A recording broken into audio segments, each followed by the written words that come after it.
Left jab, uppercut, leave you laid out on the floor. Try to duck and roll, hit and miss. Now you counting stars, should've practiced more. Should've hit the mask, get out there more. Man, that you're the best.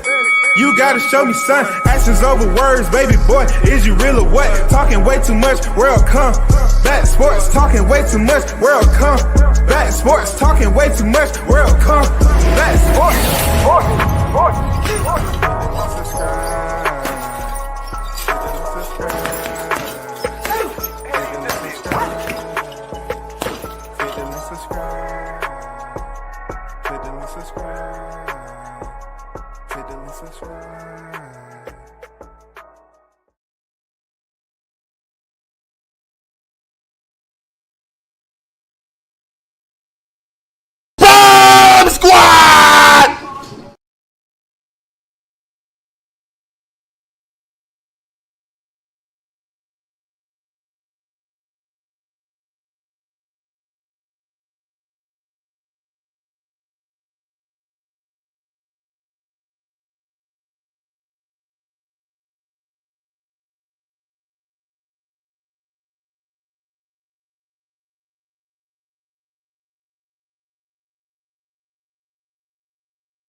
Shout out to the hottest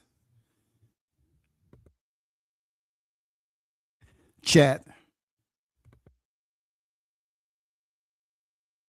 in the MFing game.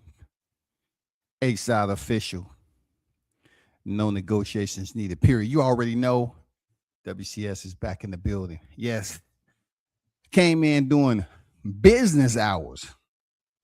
Yes, people just getting off work and they want to hear a voice that they familiar and they can relate to, that only has a one-on-one type of delivery. You already know WCS is back with it. We're going to talk about 3 topics properly. We're going to talk about the WBC demise. We all know what that's in reference to. And also, we're going to talk about Mr. No Tune-Ups. Errol Spence Jr. is turning heads. Eyes are raised. Brows are raised. Eyes are tuned in. Word has it that he's about to return back to the ring. Mr. No Tune-Ups is going to fight Tim Tszyu. Come on, man. Then we're going to talk about Deontay Wilder. House will be in his corner for a second fight, while Malik Scott is out. And it may not be what you think. But salute to everyone who's going to tune in like they always do. Let's get down to it, man. The WBC demise. What is there to say about Mauricio Sulaiman? Boxing has had sanctioning bodies on deck, pretty much free reign, free travel, and understanding that they are a part of a network that everyone understands their assignment. Everyone is benefiting from these sanctioned bodies being here. Money is being passed, hands are being shook, brushing elbows, sidebar, internal conversations. Sanctioned body has had free reign to just about dance around whenever they feel like it in this sport of boxing. There's a lot of rich people that get paid. There's a lot of conversation and negotiation that's had when it comes to the sanctioning body. If you want your fighter to be able to climb that ladder, or what we call levitate into the rankings, there's some words, there's some dialogue that need to be had to get your fighter to climb that ladder. We've seen it. We've witnessed fighters come into the picture and we're like, how did they get up? How did they come to this point so quickly? How? The sanctioned body has their own protocol, which you definitely have to be a part of the contact list and be able to know who and what contact you need to get in touch with in order for your fighter to rise up to the ladder. I don't know why people are making such a big deal out of Mauricio Suleiman's, once again, stage presence and reminding you all that he is operating off his own rules. Mauricio Suleiman, this is not his first song and dance. This is definitely not the first time you've seen him on the back of the bull at a rodeo. Mauricio is a made man. His father was in the game, and then Mauricio took over. Should we feel some type of way about him doing the same thing he's been actually doing before Errol Spence and Terrence Crawford question in California, question whether 3% goes? Should we feel some type of way? Should there be some type of agitation? That fighters are fighting for belts, hard-earned money, sweat, blood, and tears in fight camp, going in there winning a championship, only to be notified it's gone already. It's removed, extracted. Should we be mad? We shouldn't be mad. Like I said to you on the previous live, I am so elated that these fighters are finally waking up and saying we don't need these belts. We don't need them shining and draped off our shoulders. It's going to be in the boxing annals. It's recorded already. So we don't need this no more. We don't need to. You want me to pay to walk around and parade with your belt? No, just take the title and keep my money, because my money can stretch longer if it's in my pocket. If I go to my goddamn bank account and I see the money that I could have given to you, if education went there and somebody just sitting me down and telling me, hey, you don't have to. Now you're going to be without, but you already have a belt. You don't have to pay these sanction fees. It looks good to fold that envelope and hand it off to Mauricio. But when you hear numbers upward of 100-some thousand plus 200,000, I mean, that is a lot of money to give to somebody who's already rich. It goes to show you that the sanctioning bodies could care less about the fighter's well-being when it comes to boxing. The sport itself will never have a retirement plan, a residual stipend for these fighters to get for the rest of their life once they knock these gloves. Once they knock that glove, the laces, and they retire, there's no retirement stipend. So therefore, like I said years ago, these fighters needs to make sure they negotiate their worth so that money stretches as further as it can, so we won't see your face when you long over the hill, prime is buried. We don't see you back in the ring. Fighters, you need to ask questions. And I love it that now it's on the surface of media and you have Mauricio up here trying to ride the wave and explain to people why is it right and fair for a fighter to pay me my sanctioning fees. I explained to you I should be able to ask and I should be able to receive.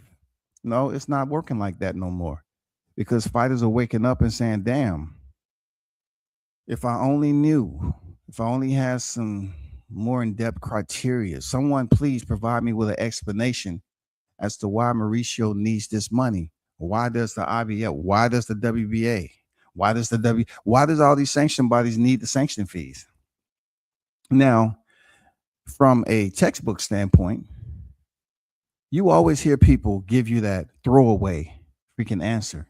They would say something like, well, in order for you to fight for the title, you need to pay up. You want to cross the bridge, you got to pay the toll. You know how it goes. That little textbook bubblegum wrapper freaking answer. If you want to be a champion, you want to fight for that belt, you want to get up into that position, you need to pay those fees. See, when everybody made a big deal over Brian Norman not taking 1.7, they refused.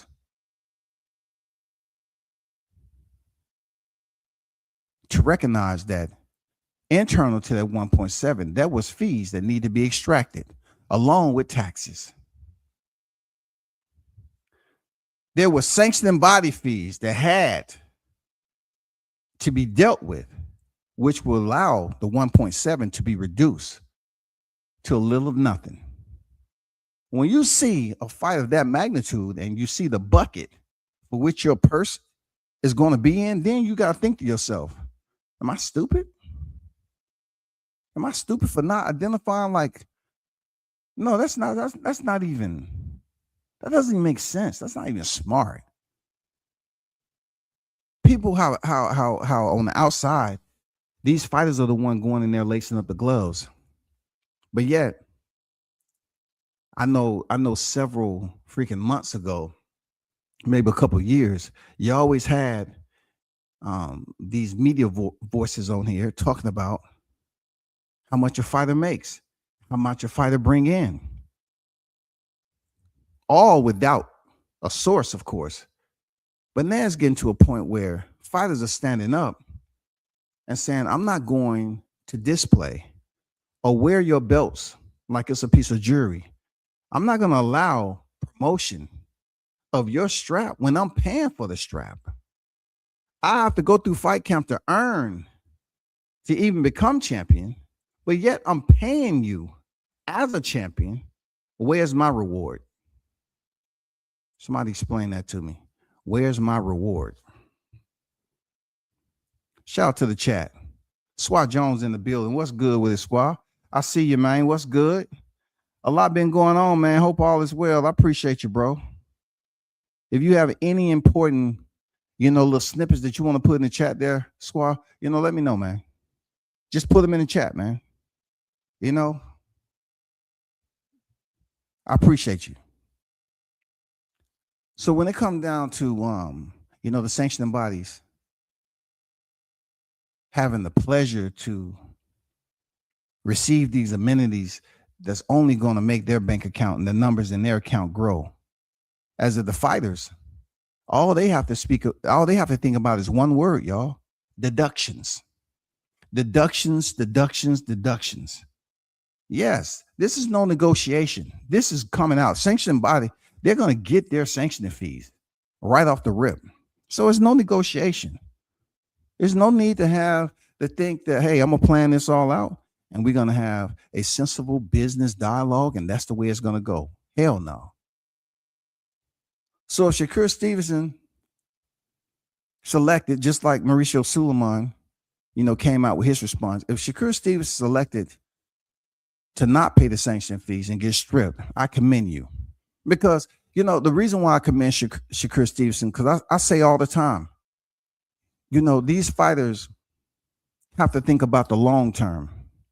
The belts aren't the long term.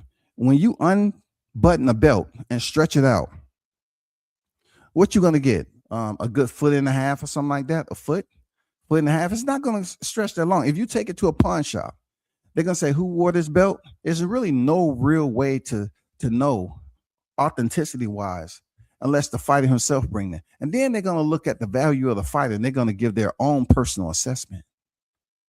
It's not going to be much. They might have seen you fight on national television multiple times, but when you go to the pawn shop to give them that belt and say, I'm on hard times, all they're hearing is hard times. And they don't have a beat behind it. Hard time, boom. It don't have a beat behind it. So they're not going to give you enough money to get you through the annual calendar. You're going to be struggling.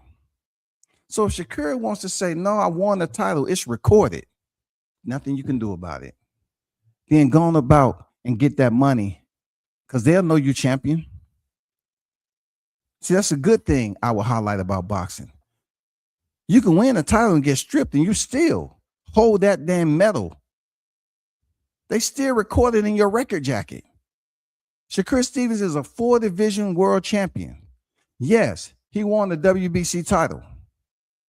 Mauricio said, when it comes to the percentage, we all know the 3%, it's a different number, in coinciding or when you attach the purse to the 3%.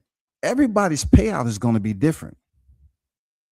So Mauricio saying the way he's coming at us, I'm not trying to say that he believes that we are a thumbtack, an old thumbtack on the wall that's just sitting there holding up nothing when it comes to the intelligence of knowing the game and the sport of boxing. Mauricio said it's speculative.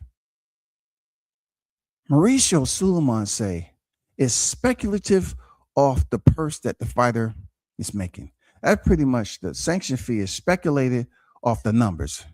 So a fighter that's making 100,000 vice a fighter who's making 15 to 20 million. Mauricio's point is the fighters that's making 10 to 15 million is the ones that's talking, because the 3% expands, it increases with the higher the purse payout. We all know that. It's a percentage. A percentage would never stay the same when it comes to wagering it against the numbers of the purse of the fighter. So what do you have here? You have fighters who are thinking and saying, dang, I got a nice little payout, but yet I got to give Mauricio 300,000. I got to get anybody, that's in the sanction. I got to give him this amount. That's a lot of money outside of what you can invest that money in, so you can get a return on that money and make that money work for you, so that money can benefit your generational wealth. One thing we know about these heads at the sanctioning bodies, that they can care less about what a fighter don't have once they return home. Shout out Gumbo. I see you in the building. What's good, man? These sanctioning bodies, these presidents don't care about what a fighter goes through and they go home and we got to pay those bills. All they know is, hey, we have no fights this weekend that I have to attend. So call up everybody. We throwing a party on the yacht. Invite only, RSVP. Yes, we're going to do a 3-day yacht extravaganza. And we're not going to talk about boxing. We're going to bathe ourselves in the finest wine. They out there thinking about high-end yacht parties. You know what I'm saying? Lake cruises. Dancing with some of the finest women that you can ever see in the world. That's what they're thinking about. Eating some of the finest cuisine you can ever fork the lips and bless your tongue. That's what they're thinking about. They're not thinking about the fighters who has all these, bills to pay and the team to pay and taxes to pay. And then they left with, hey, who driving? Let's go to the grocery store. I got to get some shrimp and chicken, ramen noodles. Yeah. I think I have enough. I might even get some barbecue Lay's potato chips, I think. Yeah. They don't care nothing about your family starving. So when I hear these fighters standing up and saying, I'm not taking that, man. I'm not paying you nothing. Take my belt. So be it. Kudos to Crawford. Crawford always stood on it. But it just got in rough waters once again for Crawford. We didn't get a full chance to see him hold those belts a good 6 months to go into the rematch with Spence. The IBF already stripped him. Then it gets to a point where the WBC wants their money, and you have these voices once again on media talking about, hey, Crawford, man, you're always bucking the system. Why don't you just comply? God damn it. Mauricio wants his money. By God, give it to him. Why do you always have to buck the system? Who's in charge of you up there in Omaha? Huh? Why do you always think you have to, process everything and really just dig deep? Who told you to be a thinker? There's nothing logical about not paying the sanctioning fees. Everybody does it. You know what I'm saying? They're giving Crawford that slave freaking talk. Man, back in my day, oh, I would have put it to your back. I would have gave you 1,000 lashes. They up there, hey, look, they up there sounding like a goddamn modern day pirate, y'all. Talking about he would have did. Look, they, I heard people talking about what Crawford should have done, but it wasn't their money. So them actually putting their, feedback in or their opinion is okay. But they were speaking on it like they actually have relevance.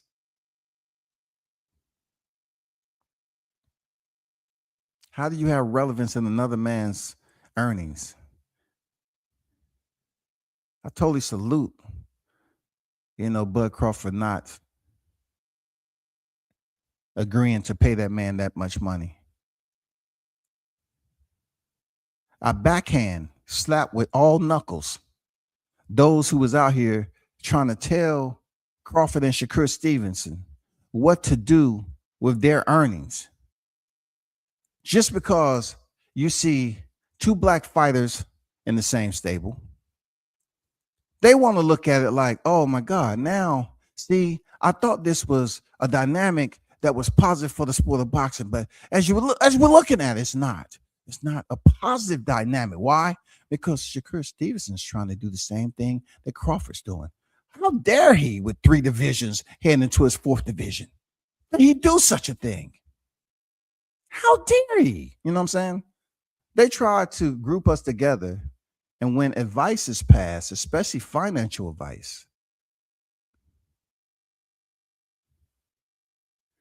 they attempt to scold us for educating another black man.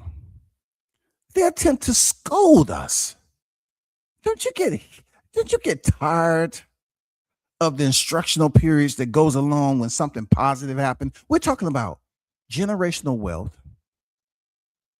We're talking about probably for the first time we had 2 fighters in the same stable. And look, I must recognize Keyshawn, because Keyshawn had also mentioned last year that he wasn't all about this belts, getting all these belts for what? Just to get the money? So I have to say 3 at the point that Keyshawn was over there at B&B. He, Shakur Stevenson, Terrence Crawford, all have caused bubbles to hit the surface and to get people's attention about not caring about these belts, but more so understanding what their worth is. You know what I'm saying? What their judgment should be. Make it the right decisions. We used to say good initiative, good judgment. Their initiative was on point. Their judgment is going to cause them to really appreciate that decision moving forward. Because regardless of the belt, or them not being identified as a certain sanctioned body champion, they still hold their credentials. Crawford, Shakur, and everybody else, they still hold their credentials. At that time, they was said name champion. But it's even better for them to hold the monies paid to them in their account so it can better benefit their family. Yes, sir. Yes, sir. No doubt about it. Shout out to the OG Bruce, Gas, Boxing, Jazz, and more. In the building, what's good, Bruce? I'll see you, man. Salute to everybody that's on deck, man. Crawford and Malcolm X is from the same city, Omaha, Nebraska. Just saying. Yes, sir. Put it out there. Put it out there so I can pin that. You know what I'm saying? Put it out there. You know? Looks like guilty by association when it comes to Shakur. I don't like DB4, but this was not right. Shakur should have kept his belt. He made T.O. easy work. So I look at it like this, squad. I disagree with you. If we're unwilling to change with the time, and with the time becomes education, how are you supposed to improve, especially when you get into the back end of your career? Believe it or not, I don't see Shakur fighting past. You know what I'm saying? I don't see him fighting to his 40s.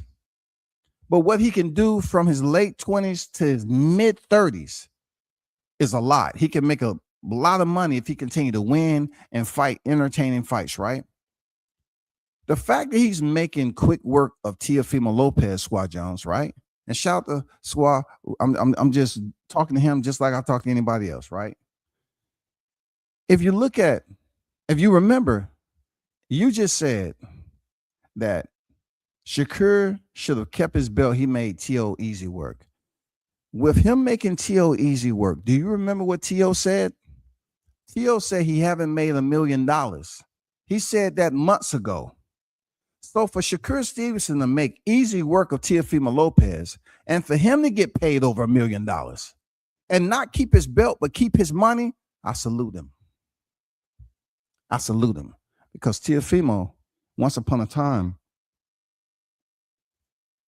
he was paragliding. You couldn't tell him anything after he beat Lomachenko. But what about his bank account? How long will we see Teofimo Lopez fighting? What's his range? When is he planning on retiring? Will he retire in his 30s or will he retire in his 40s? What we do know, fighters are waking up. They are becoming more astute to handling their boxing finances. We've seen it go down with Errol Spence and Terrence Crawford, where a conversation was had. People were made aware of certain items on 6B Bravo, TAC 639 Oscar. Hey, Errol, you're set to make way more money than what you're getting. Per paragraph TAC 10 Kilo Oscar Mike Yankee Charlie. Right here. If you read in fine print, it says it. You go from making damn near someone that want to put y'all on net pay to making 20 mics. I think that was an educational conversation, right? So if that happened in 2023, why should all of a sudden Bud Crawford become dumbfounded and act like he know not? Why should Bud Crawford act like he know not when it's 2026? People complain about how much money he made it versus Canelo Alvarez, right? But also they get even more quieter when you talk about the results. Then they turn around and say, if he would have negotiated more money, why? So y'all can talk about it? Just like y'all saying, he was a bad businessman, he moved funny. I don't believe in the guilty by association when it comes to that group of guys, because it's too much stigma that goes along with black men in general that are associated with one another, and something good publicly comes out of that association when it deals with money. And in this particular case, it's a positive. It's a check in the box. Shakur Stevenson is a 4-weight world champion, regardless if he kept that belt or not. Now, what it does to boxing is pretty much what we've been experiencing for a while now. And you know what that is? It's disappointment. Let's be real with ourselves now. I know some hardcore that say, boxing is thriving. I get it. But we as boxing enthusiasts have been disappointed for quite some time. Why? Because the fights that we wanted, it took forever for us to get, i.e. Crawford Spence. So when the fight finally arrived and one fighter who wasn't really selected or proposed for the dang outcome that was wanted by many, people was disappointed again, not because the fight didn't happen, but because of the final results, the conclusion. So now we have Crawford, who came undisputed, and now he doesn't have all his belts. All the belts are gone, and they mad because he didn't pay the WBC. So what? Y'all said the man moved funny anyway. So stand on it. You know what I'm saying? Stand on it. Don't change up. You always had a barrel of criticism, like you was dumping on Crawford's head like it was a Super Bowl.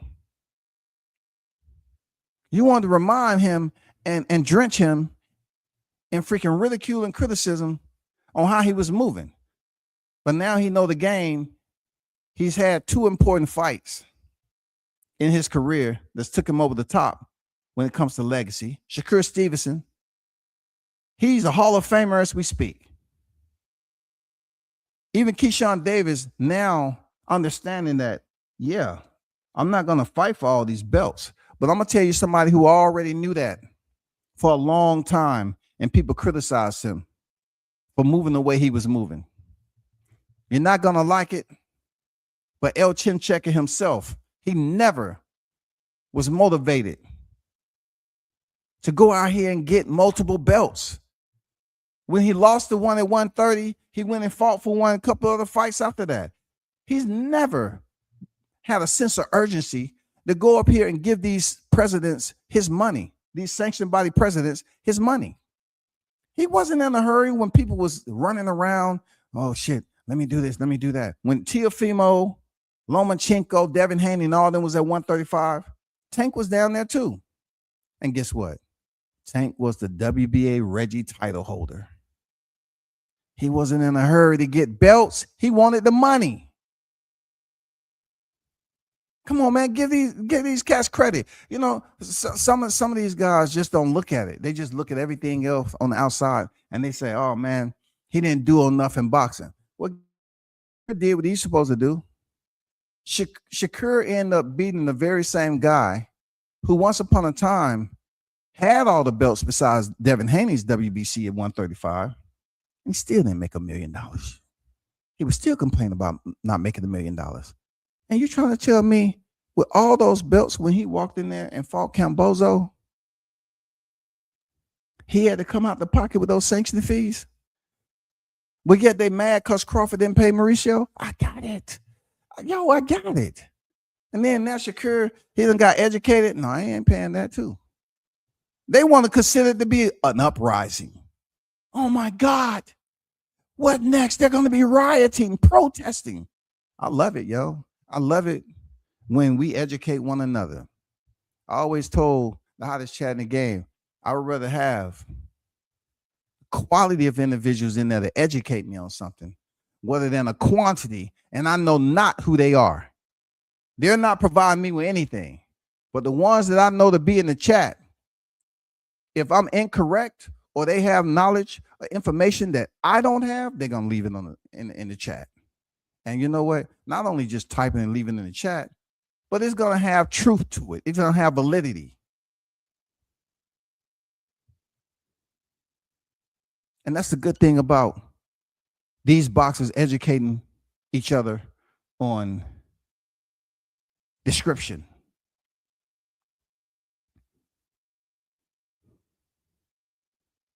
Display.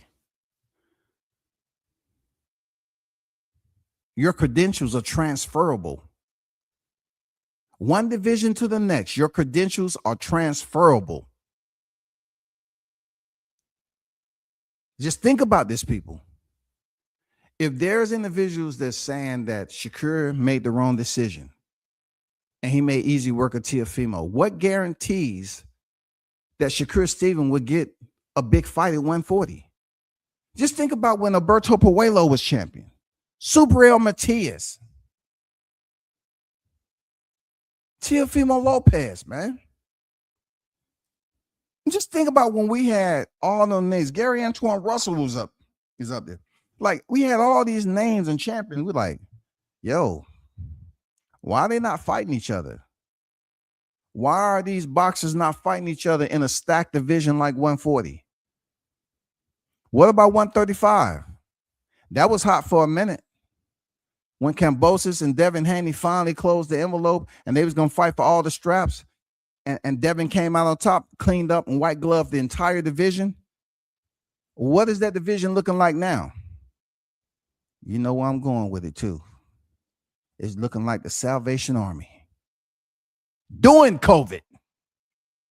It's looking like the Salvation Army down there. We get these division that is hot and nobody want to fight each other, but yet they complain about money.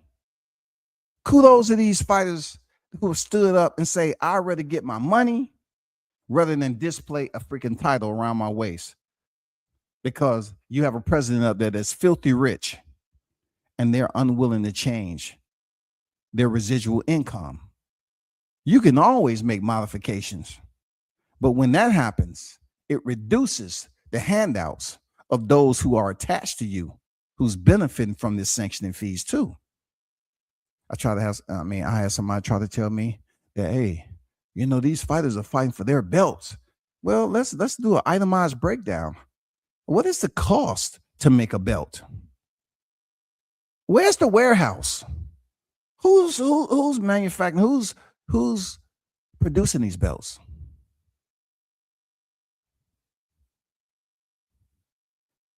Does it cost $100,000 to make one belt?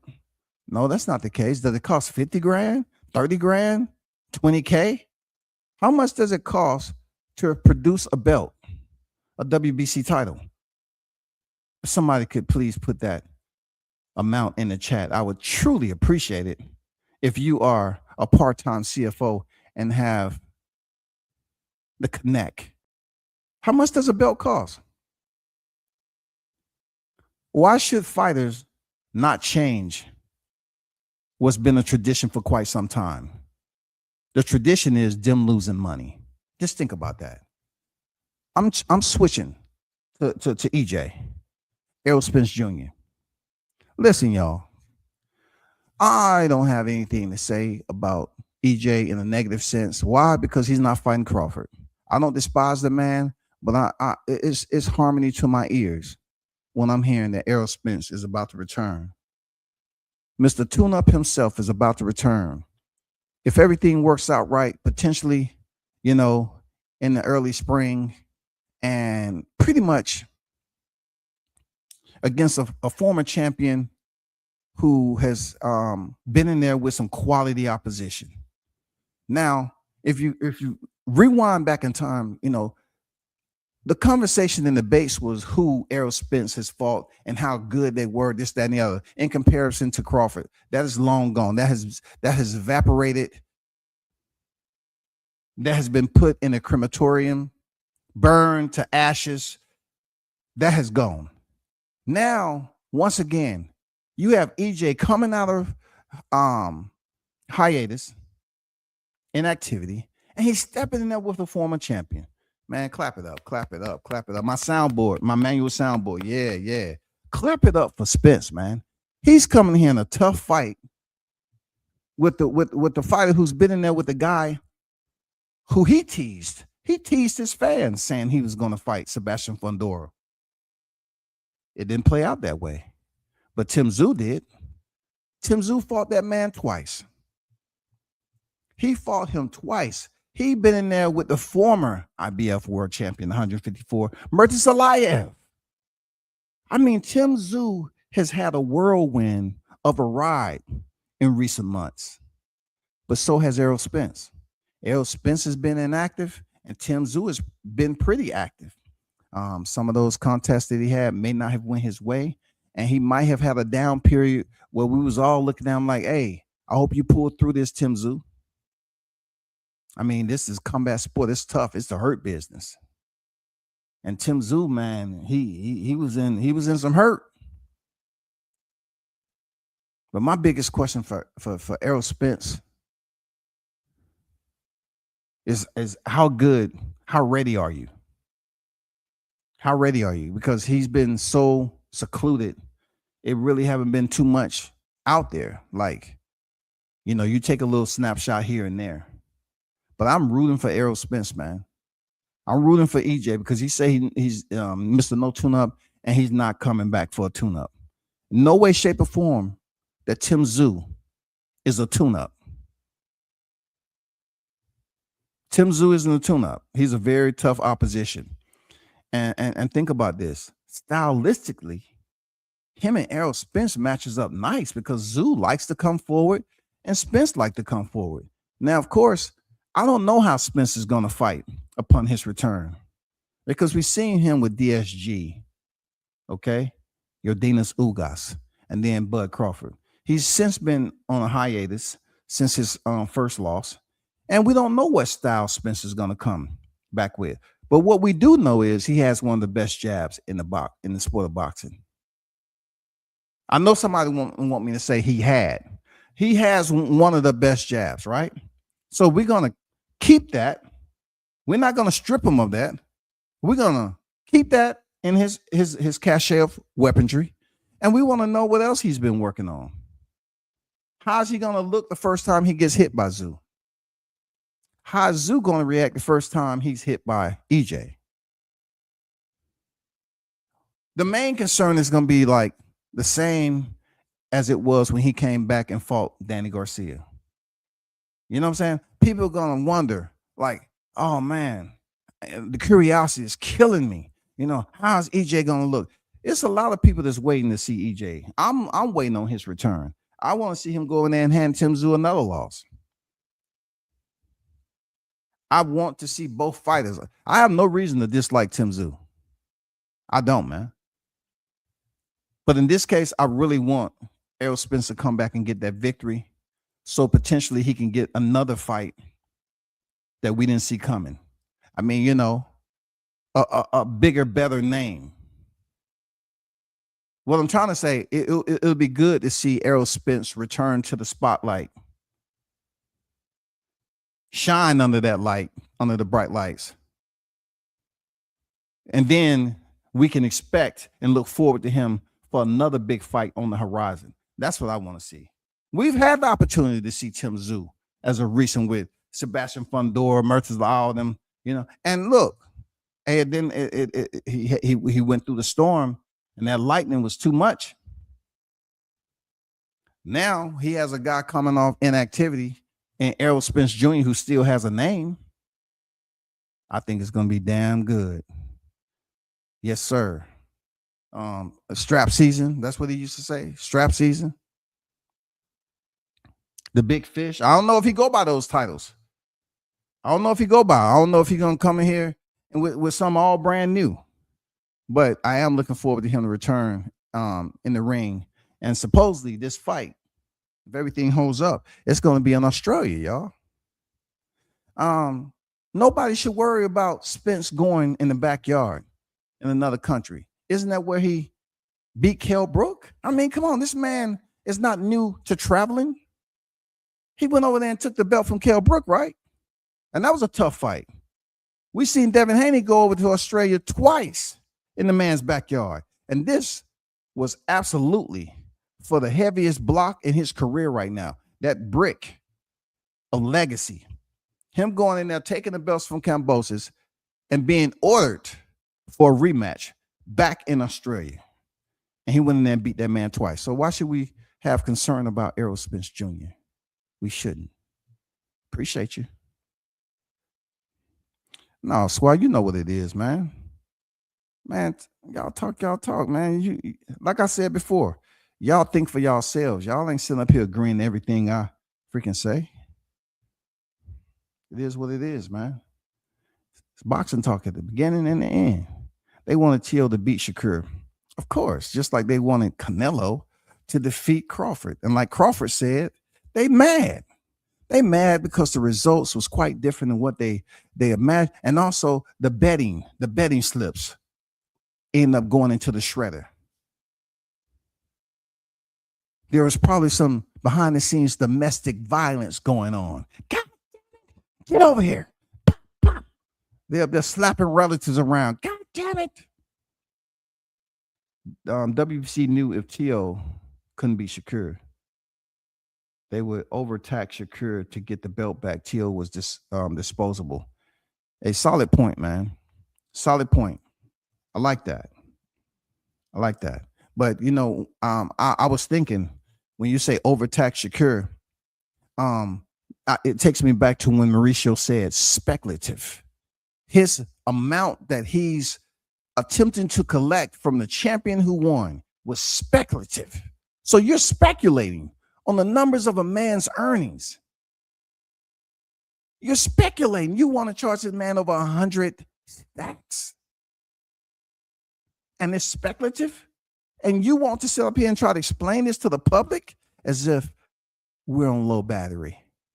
We're not on low battery when it comes to goddamn common sense, Mauricio. What the hell you talking about? They want boxers to be stupid with their money. Absolutely. Hey, and Gumbo, who gonna fix them? Who gonna fix them up when they struggling out there? Who gonna fix them up? Who's gonna put them back in the right mindset? Who gonna come to their aid? Mauricio interview just further convinced me of what I was thinking. Mauricio had a lot of word salad rather than actual logic. Man, talk to him, dog. WBC knew what they was doing, of course. Talk to him, man. They sit up here and they just talk. But then, and look, each and every year, especially with a sport that's been operating pretty much under the same procedure and protocol, what doesn't stay the same is the numbers.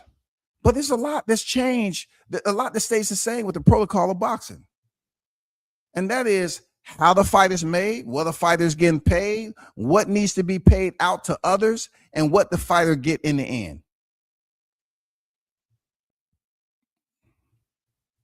Dang, don't top it, WCS. I have to make sure my notifications on. That way I can be sure to tune in. Y'all be good. Glad to be back in the mix. Appreciate your squad for pulling up, man. Be safe out there. God bless you, brother. Pay the same as the rest of the belts. If you want to give to a retirement fund, that is fine, but charity is voluntarily. True. Bruce said, and shout out to Thomas on deck, approximately 3,500 RB. What? Damn. Man, that's crazy. That's definitely not uniform across the board there, OG. You know what I'm saying? That's not uniformity across the board. But when it comes to numbers and pay, it's never uniformity. It's always a disparity, right, Bruce? Always a freaking disparity. I hope Spence come back. That would be dope. Yeah, I hope everything works out for him. And, no injuries. Spence was hitting Crawford. Bud just had a great chin and walked through something. I think Spence will get it. I'm not even really here to bookmark what happened or, just to reflect back in time, Thomas. You know what I'm saying? It's not all about who was hitting who. It's just all about, we're talking about the business side. We're talking about pretty much just snapshotting the criticism that was given to Crawford for moving funny, but yet both fighters understanding there was a lot of money for both of them to make heading into the T-Mobile fight. There was a lot more money outside of Al Heyman for them to make, and they did it. You know what I'm saying? Both fighters have since moved on, but that's why I'm eager to see Errol Spence return back to the center square. My dollar's on Zoo. I think Spence been on the shelf too long. Okay. Like when it comes to boxing, as you heard me say, Zoo has been more active. I don't know what to expect from Spence, but Spence has always put it out there, Bruce. He has no tune-ups. You know what I'm saying? He's not worried about the tune-ups.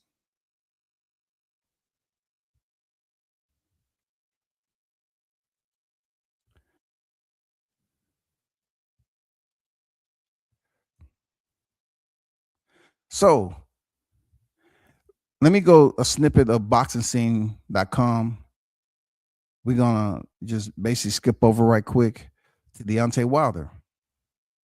And pretty much, let me take this down right quick.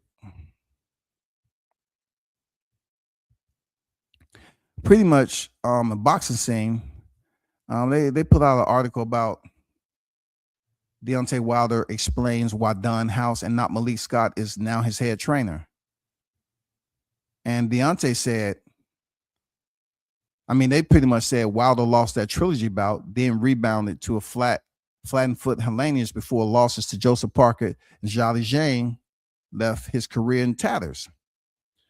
Deontay said, Malik Scott is my brother and I need him at the moment in time. Wilder 44-4, 143 knockouts, told TalkSport. I need people that I trusted because the people around me started to change, especially my old trainer. Okay. Malik and I never had a plan in place in terms of how long we would work together, but I think he did an amazing job.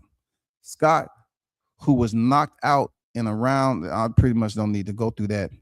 Deontay said, I could have had Emmanuel Stewart in my corner and results would have been the same because mentally I wasn't there anymore, said the 40-year-old. The results that happened when Malik was there were not his fault. The way I look at it, we both won. He built me up to where I am now mentally, and I helped him boost his resume as a trainer.